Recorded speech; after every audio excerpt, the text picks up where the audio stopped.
everyone. This is Tim Alling, Big Blue, bringing you the best of New York Giants sports talk and entertainment. Oh, it's a rare Friday show. Why? Because we're not going to have a show on Saturday, and I can't do the stream on Sunday because I will be at the game cheering on the boys in blue. For those that try to get in on the little contest we had in reference to coming on the field with me and helping hold the American flag during the national anthem, we do have a winner. He is a friend of the show and a subscriber. He's Lorenzo. So very excited to see Lorenzo this weekend and actually have him stand next to me holding the American flag during the national anthem for the Eagles game. I want to talk about a couple of things.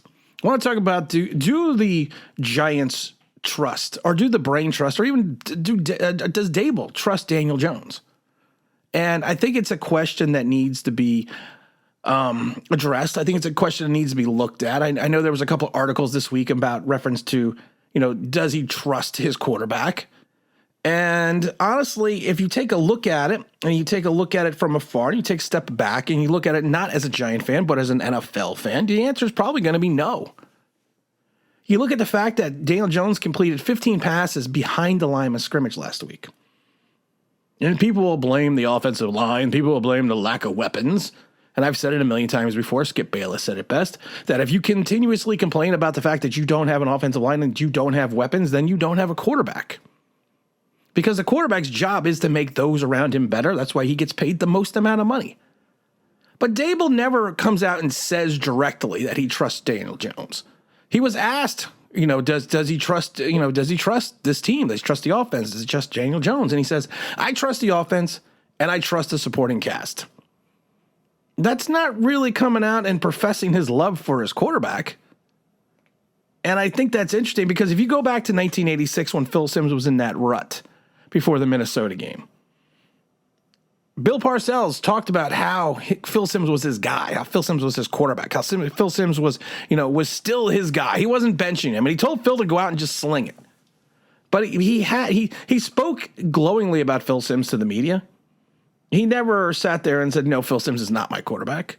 You go back to 2007 with Eli Manning and Tom Coughlin. Tom Coughlin never came out and said, you know what, Eli Manning's not my guy. Never once said that, never once mentioned that.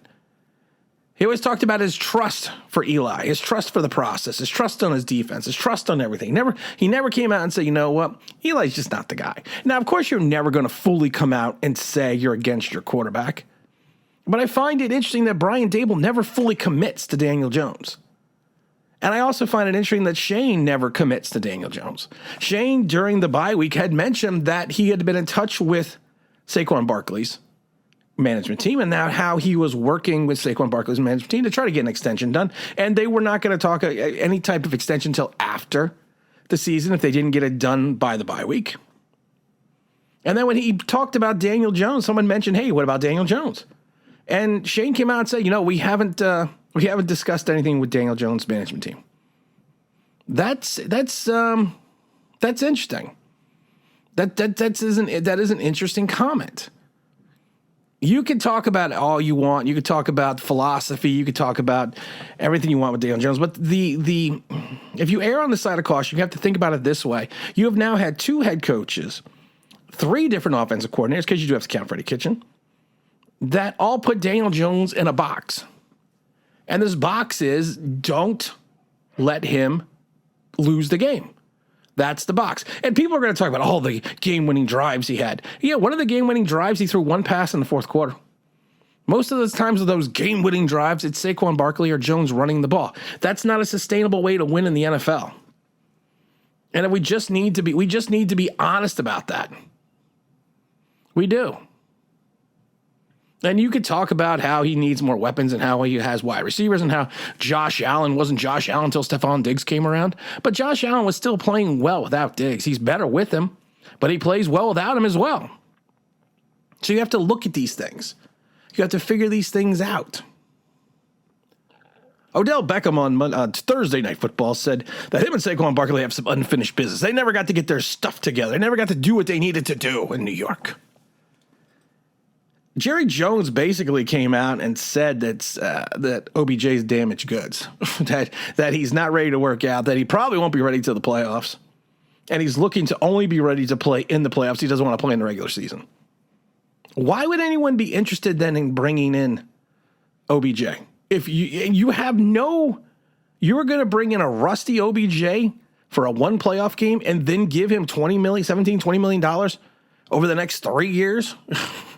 No, that doesn't make any sense. And the fact that the Giants don't have the salary cap next year to make this type of move, because you're not going to go for a 30-plus wide receiver coming off 2 ACLs who has only had 1,000-yard season in, 3-4 years now? And has been injured the majority of time over the last couple seasons? No, you're not going to do that. Not just for one playoff one, not just for one game, because your team is not predicated or not built around throwing the ball.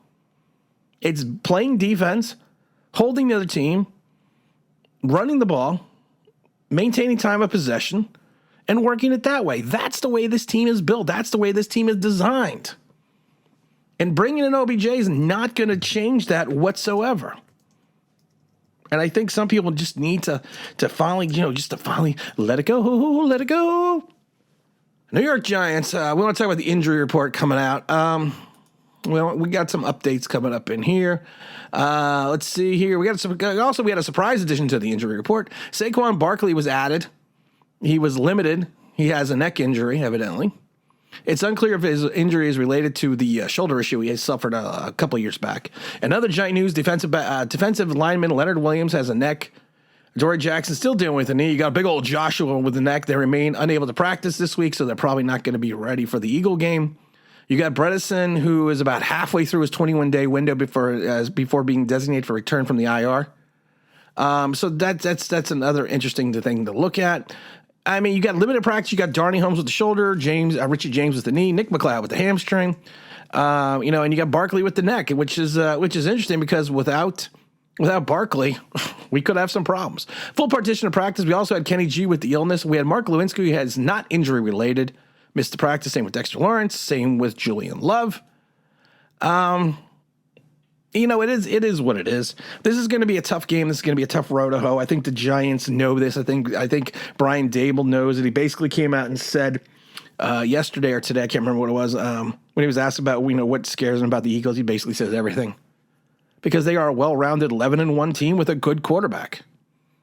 I've said it before. I've been a Jalen Hurts fan since he came in the league. I got bashed last year when I said I would take Jalen over Daniel Jones, and I would, because he's that guy that teams rally around. He's that guy that that he lifts up his organization. He's that guy that, like I said, he gets sacked. You see the offensive lineman pick him up like he's their little brother.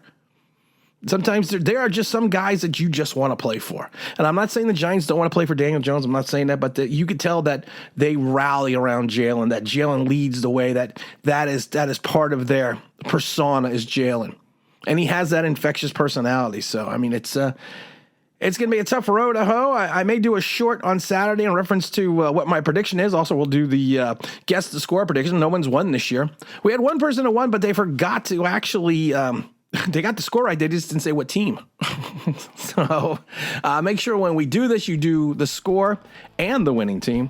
And again, this is Tim with Online Big Blue, bringing you the best of New York Giants sports talk entertainment. And as always, if you could if you subscribe, if you're ring that bell, you know what it means, that'd be awesome.